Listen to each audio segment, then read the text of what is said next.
Hello everyone. In this video, I will show you how to fix RDP bug using Windows app. First, open the Windows settings from the Start menu. Click on the Start button and select the settings icon. Once the settings window is open, go to Update and Security. This is where Windows shows all available updates for your system. Stay on this page and look for the current updates that are listed.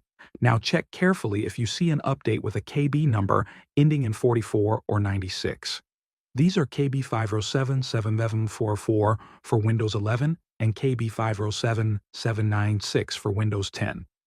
If one of these updates is listed, let Windows download and install it. Do not interrupt the process. This update is important because it fixes the remote desktop bug that prevents sign-ins using the Windows app. After the installation finishes, restart your computer when Windows asks you to. If you do not see KB44 or KB96 in the update list, you will need to install the update manually. Open your web browser and search for Microsoft Update Catalog.